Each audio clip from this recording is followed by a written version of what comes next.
kita bahas dulu nih mengenai anak itu. Anak tuh siapa sih gitu ya? Anak merupakan sesosok manusia di mana dia berusia di bawah usia 18 tahun. Jadi sampai usia 18 tahun itu masih dikatakan anak. Iya, Po. Oh, itu udah dewasa muda maksudnya ya. Jadi usia 18 tahun itu masih dikatakan anak. Di mana anak ini ada beberapa kategorinya. Mulai dari 0 sampai dengan 1 tahun dikatakan bayi, kemudian 1 tahun sampai dengan 10 tahun dikatakan anak, dan di atas 10 tahun sampai dengan usia 18 tahun dikatakan sebagai remaja. Nah, di sini saya ingin menekankan bahwa kita sebagai orang tua jangan sampai menganggap bahwa anak ini merupakan miniatur dari orang dewasa. Tidak, mereka sama sekali berbeda dengan orang dewasa. Walaupun secara fisik mungkin mereka kelihatan besar, tapi sesuai dengan usianya mereka mempunyai pertumbuhan dan perkembangan.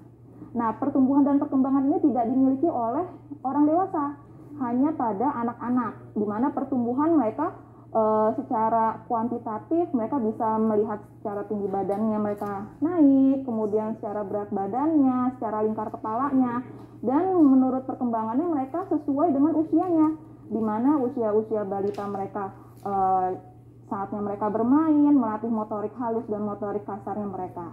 Dan kemudian kita kaitkan dengan pertanyaan Bang Raka tadi ya, mengenai bullying pada anak. Jadi bullying pada anak ini memang sesuatu hal yang banyak terjadi untuk saat ini memang. Bullying ini bukan hanya bullying secara fisik tapi juga secara verbal.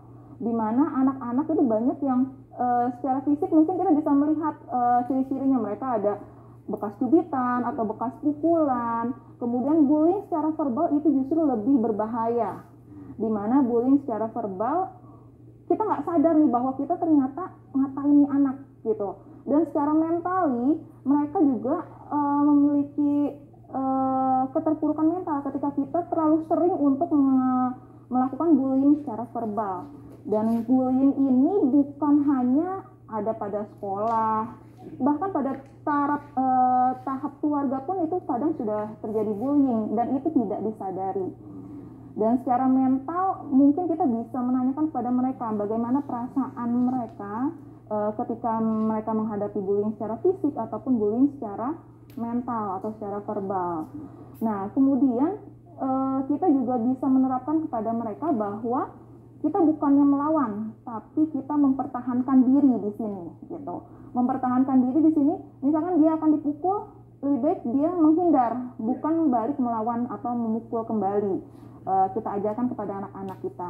Kemudian selain itu juga kita tanamkan kepada mereka bahwa mereka juga sebaiknya mengadukan atau berbicara kepada orang dewasa apa yang mereka hadapi saat ini, mungkin di sekolah atau mungkin di lingkungan mereka bermain. Jadi jangan sampai mereka dipendam sendiri gitu, karena otomatis ketika dia pendam sendiri secara mental mereka juga bisa sakit gitu. Betul. Jadi benar juga nih ya Ustadz ya, mengenai tentang tadi bullying ini kan udah di masyarakat ini juga cukup besar ya dampaknya.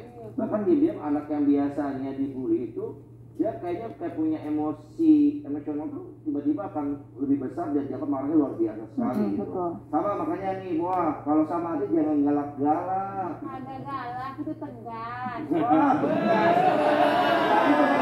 Bawa sapu ya, benar nggak? Ngapain cuma sapu buat mukul? Iya buat nyapu. Iya buat nyapu, sekalian dipukul. Iya. Jangan-jangan dulunya korban bullying ini. Nah ini Bang Raka, ada yang mau lewat lagi nih. Tadi lewat baik nih. Nah, kagak bilang permisi ya kan. Jadi pemirsa yang ada di rumah dan di studio jangan kemana-mana, tetap di Serambi Islami.